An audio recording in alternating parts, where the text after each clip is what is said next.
Welcome back to the CriblCon 25 CriblCast News Desk. My name is Bradley Chambers, back with you.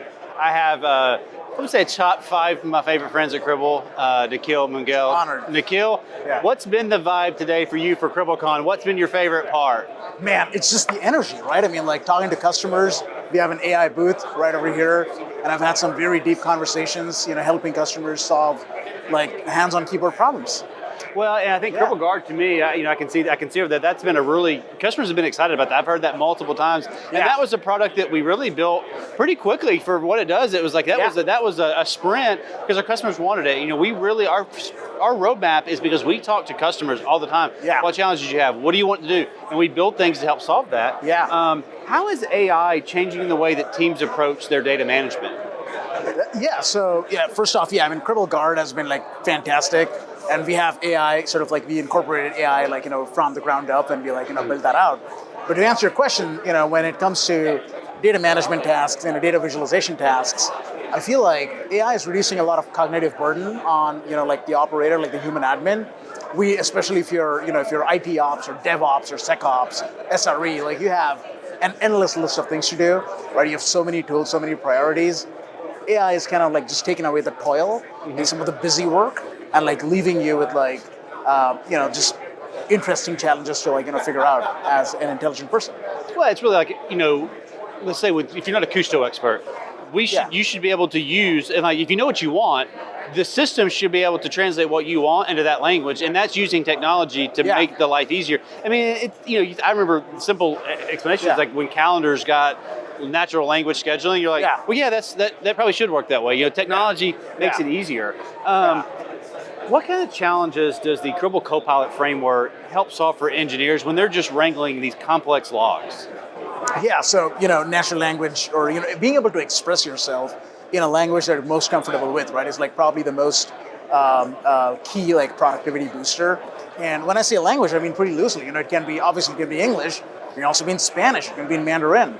Not only that, it can also be in SQL or a different vendor's query language, right? I mean, you can have Copilot is trained to understand all different query languages. So if you already know a query language, you just plug that into Copilot, and it's just going to figure out what's the right Kusto pair for that, and then it's going to execute the search and bring you back the results.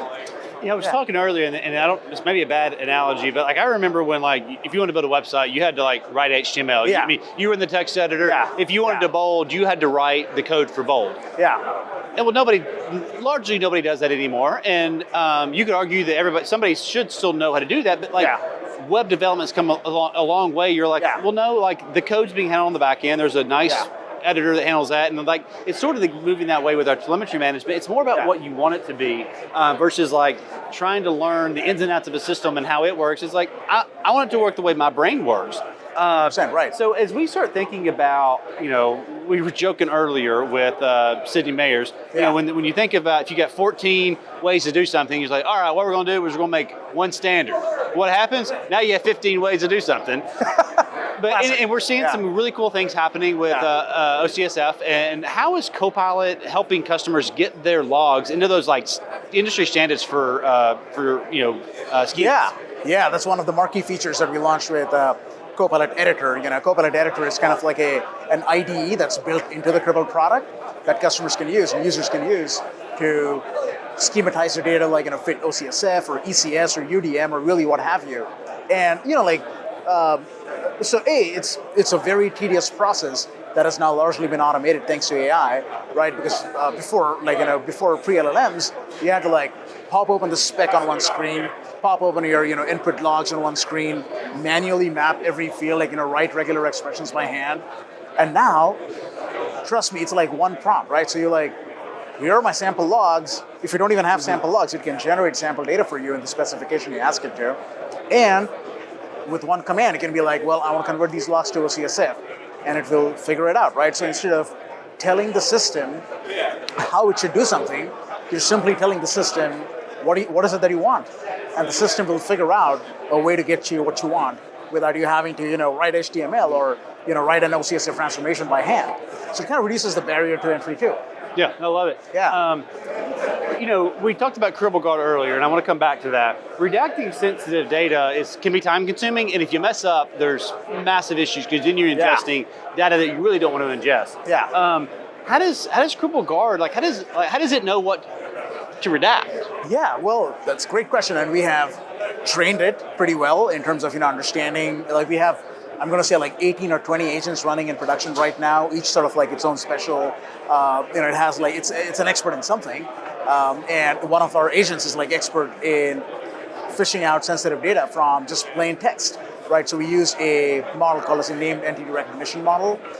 It's a transformer-based model, and it can fish out sensitive data whenever it sees sensitive data in text, right? And the way we're engaging that, right? So NER models have been around for a while. It's just that they're kind of noisy sometimes, right? And you'll have an alert go off, and now suddenly you're flooding your alert queue with tens of thousands of alerts. Well, when you pair an NER model with an LLM, right, which acts as the brain or sort of a reasoning agent, that's when the magic happens, right? Because now you can be pretty fine-tuned. You can tell guards well, don't interrupt me for that sort of sensitive data. That's not really sensitive data. Or it's well, if something like this happens, definitely let me know. And it's just going to do that. So it's going to work nonstop in the background, and it's going to save you a bunch of time. Because guess what? One of the things that we hear from customers is, so you set up a sensitive data scanning, masking, redaction pipeline, but then something changes upstream, right? And you constantly are on the hook for monitoring and spot checking your data and making sure there's no sensitive data leaking through. Guard automates that process, right? So now it's working in the background. Because one thing I really like to think about when it comes to sensitive data is that it's better if you're not masking sensitive data and there's sensitive data going to that destination. It's worse if you think it's being masked and sensitive data is leaking into that destination, right? So you don't want to find yourself in the second scenario where you think you're masking data and it's not being masked. And that's the exact thing that Guard helps you with. Well, I think really the nice thing is we've been able to redact PII for many years, going back to when it was Cribl Stream was called Logstream. Cribl Guard, as you said, you can set it and somewhat forget it, where you're things can change upstream and Guard's going to react for me. Yeah. Again, that goes from being proactive to reactive, and I think that's the key what we're doing. Yeah.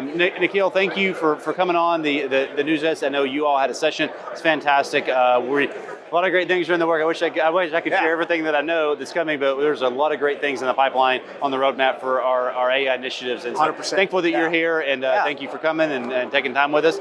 But thank you for everybody for tuning in. This has been the CriblCon 25 CriblCast News Desk with Bradley Chambers and Nikhil Mungel.